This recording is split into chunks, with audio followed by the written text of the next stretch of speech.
Study IQ IAS। अब तैयारी हुई affordable. Welcome to study IQ's initiative the podcast. मैं आपका होस्ट दीपांश मूरजानी आपका स्वागत करता हूं। द पॉडकास्ट के लास्ट एपिसोड में हमने historical background of the Indian constitution को डिस्कस किया था और आज हम कॉन्स्टिट्यूशन के कुछ इम्पॉर्टेंट कंसेप्ट्स को डिस्कस करेंगे।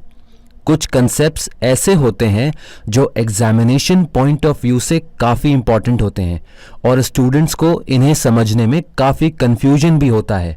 तो ऐसे ही 5 इम्पॉर्टेंट कंसेप्ट्स को हम डिस्कस करेंगे, which are first concept will be what is constitution. दूसरा कंसेप्ट होगा what are the sources of power of constitution. Third concept will be what is state. Fourth concept होगा citizenship and fifth concept will be fundamental rights. Sir, क्या आप हमें explain कर सकते हैं कि व्हाट इज कॉन्स्टिट्यूशन?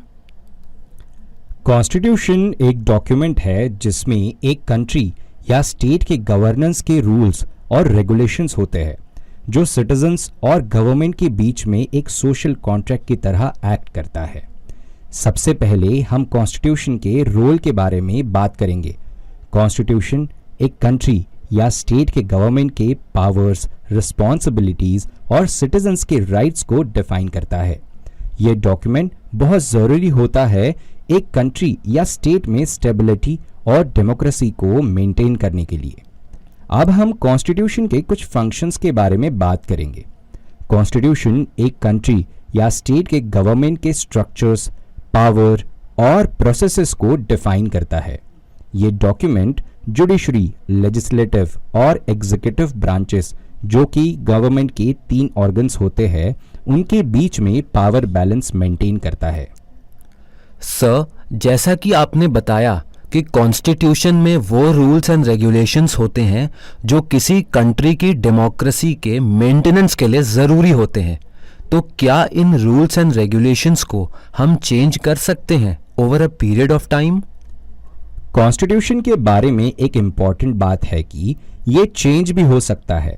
कॉन्स्टिट्यूशन में जो रूल्स और रेगुलेशंस होते हैं वो टाइम के साथ चेंज हो सकता है, इसलिए गवर्नमेंट और सिटीजन्स के पास ये डॉक्यूमेंट पर रेगुलर रिव्यू करने की रिस्पॉन्सिबिलिटी होती है। कॉन्स्टिट्यूशन एक कंट्री या स्टेट के गवर्नेंस के लिए बहुत ही ज़रूरी होता है। इस डॉक्यूमेंट के थ्रू स्टेबिलिटी, डेमोक्रेसी और राइट्स मेंटेन और थ्राइव की जा सकती है। हम सभी के पास इस डॉक्यूमेंट के बारे में इन्फॉर्म्ड रहने और उसके ऊपर रेगुलर रिव्यू करने की रिस्पॉन्सिबिलिटी होती है। कॉन्स्टिट्यूशन के बारे में तो हमने जान लिया। हमारा नेक्स्ट कॉन्सेप्ट है sources of power of the Indian constitution. Sir, क्या आप हमें बता सकते हैं कि हमारे कॉन्स्टिट्यूशन को अथॉरिटी कैसे मिलती है? कॉन्स्टिट्यूशन का सबसे प्राइमरी और पहला डॉक्यूमेंट होता है प्रीएम्बल और उसी में source of authority of constitution को फर्स्ट लाइन में मेंशन किया गया है जो कि we the people of India है। अब हम कॉन्स्टिट्यूशन के सोर्स ऑफ पावर के बारे में बात करेंगे। कॉन्स्टिट्यूशन के पावर सिटीजन्स से आते हैं जो कॉन्स्टिट्यूशन को अडॉप्ट करते हैं और उसे अपनी गवर्नमेंट के लिए एक्सेप्ट करते हैं। इसीलिए कॉन्स्टिट्यूशन के पावर्स सिटीजन के कंसेंट से आते हैं। अब हम कॉन्स्टिट्यूशन के अथॉरिटी के बारे में बात करेंगे। कॉन्स्टिट्यूशन एक कंट्री या स्टेट का सबसे सुप्रीम डॉक्यूमेंट होता है जो गवर्नमेंट के सभी ब्रांचेस के एक्शंस को गाइड करता है। ये डॉक्यूमेंट गवर्नमेंट के सभी एक्शंस को रेगुलर और लीगल तरीके से कॉन्स्टिट्यूशनल बनाता है। कॉन्स्टिट्यूशन के अथॉरिटी के बारे में एक इम्पॉर्टेंट बात है कि ये गवर्नमेंट के सभी ब्रांचेस के एक्शंस को चेक में रखता है। ये डॉक्यूमेंट गवर्नमेंट के सभी एक्शंस को लीगल और कॉन्स्टिट्यूशनल बनाने के साथ साथ गवर्नमेंट के सभी ब्रांचेस को अकाउंटेबल भी बनाता है। सर, जैसे आपने बताया कि कॉन्स्टिट्यूशन किसी स्टेट को गवर्न करता है, तो what is the meaning of state? State एक कॉन्सेप्ट है जो एक कंट्री या एरिया के गवर्नेंस, सोसाइटी और पॉलिटिक्स के बारे में रेफरेंस देता है। सबसे पहले हम स्टेट के पॉलिटिकल डेफिनेशन के बारे में बात करेंगे। स्टेट एक पॉलिटिकल यूनिट होता है जिसमें एक गवर्नमेंट, और सिटीजन्स के बीच एक सोशल कॉन्ट्रैक्ट होता है और जो सिटीजन्स के लिए लॉज और पॉलिसीज इंप्लीमेंट करता है। ये गवर्नमेंट सिटीजन्स के वेलबींग और वेलफेयर के लिए रिस्पॉन्सिबल होता है। Now we will understand what is governance. State एक गवर्नमेंट के थ्रू गवर्नड होता है जो सिटीजन्स के लिए लॉज और पॉलिसीज बनाता है। ये गवर्नमेंट सिटीजन्स के लिए सर्विसेज प्रोवाइड करता है जैसे कि एजुकेशन, हेल्थ केयर और सिक्योरिटी हो।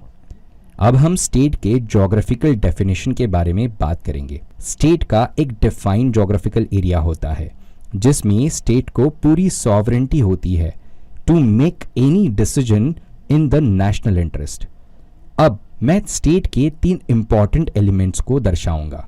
पहला, एक फिक्स टेरिटरी होना, दूसरा उस स्टेट के सिटीजन्स होना और तीसरा उस स्टेट को सॉवरेन स्टेटस मिलना। ये 3 एलिमेंट स्टेट के अविभाज्य अंग है और इन्हीं 3 एलिमेंट्स को लेकर यूपीएससी ने प्रीवियस ईयर प्रीलिम्स के अंदर क्वेश्चन पूछा था। जैसे हमने अभी पढ़ा दैट स्टेट का one of the most important element citizen होता है। तो सिटीजन का क्या मतलब हुआ? सर, हम सिटीजनशिप को कैसे समझ सकते हैं?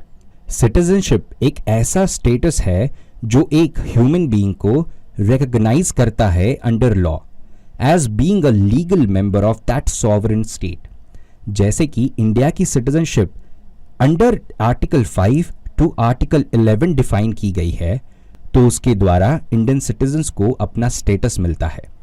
सिटीजनशिप एंटाइटल करता है to enjoy fullest of the membership of any state in which that citizen has civil and political rights. India के अंदर to become eligible for being a citizen there are multiple ways जहां पर आप अपनी citizenship acquire कर सकते हैं। Citizenship कानून भारत के लोगों को नागरिकता प्रदान करता है जो कॉन्स्टिट्यूशन बनने के बाद भारत में जन्मे हैं लेकिन 1 जुलाई 1987 से पहले, अदरवाइज 1 जुलाई 1987 के बाद जन्मे लोगों के फादर या मदर में से कम एक भारतीय नागरिक होना चाहिए। Second method to acquire citizenship is by descent, यानी जो व्यक्ति 26 जनवरी 1950 से लेकर 10 दिसंबर 1992 के बीच भारत के बाहर जन्मा हुआ हो, उसे उस समय उसके फादर की सिटीजनशिप होनी बहुत जरूरी है। उस स्थिति में उस आदमी को एक नागरिक घोषित किया जा सकता है। तीसरी मेथड है by registration. A person can be registered as a citizen of India if he is an ordinary Indian for 7 years before the application. The fourth method is naturalization. ऐसी कोई भी मेथड जिससे हम इंडियन सिटीजनशिप एक्वायर करते हैं। Sir, आपने अभी हमें बताया कि सिटीजनशिप की एलिजिबिलिटी क्या है, तो हम जानना चाहते हैं कि क्या सिटीजनशिप को छीना जा सकता है? और यही सिटीजनशिप कुछ मेथड से आपसे छीन ली जा सकती है। पहला है renunciation. When a person renounces his Indian citizenship, every minor child of that person also loses Indian citizenship. और जब इंडियन सिटीजन वॉलंटरीली दूसरे कंट्री की सिटीजनशिप एक्वायर करता है तभी भी आपकी सिटीजनशिप छीन ली जा सकती है। और तीसरी मेथड है डेप्रीवेशन। इसका मतलब है it is a compulsory termination of your status of citizenship by the central government. अगर आपने कोई फ्रॉड किया है, अगर that citizen has shown disloyalty to the constitution of India. इस तरीके से कुछ मेथड्स है जहां पर आपकी सिटीजनशिप आपसे छीन ली जा सकती है। सर, जैसा कि आपने अभी हमें सिटीजनशिप के बारे में बताया, तो हर स्टेट में सिटीजन्स को कॉन्स्टिट्यूशन के द्वारा कुछ राइट्स दिए जाते हैं और इंडियन कॉन्स्टिट्यूशन के अंदर इन राइट्स को फंडामेंटल राइट्स और ऑर्डिनरी राइट्स में डिवाइड किया जाता है। तो हम जानना चाहते हैं कि फंडामेंटल और ऑर्डिनरी राइट्स में क्या डिफरेंस होता है? राइट्स एक पॉलिटिकल कॉन्सेप्ट है जो इंडिविजुअल्स या ग्रुप्स के लिए उनके प्रिविलेजेस, फ्रीडम्स या इम्यूनिटीज को रेफर करता है। डेमोक्रेटिक सोसाइटी में राइट्स एक फंडामेंटल एस्पेक्ट्स है जिसमें सिटीजन्स और गवर्नमेंट के बीच एक सोशल कॉन्ट्रैक्ट होता है। सबसे पहले हम बात करेंगे इंडिविजुअल राइट्स के बारे में।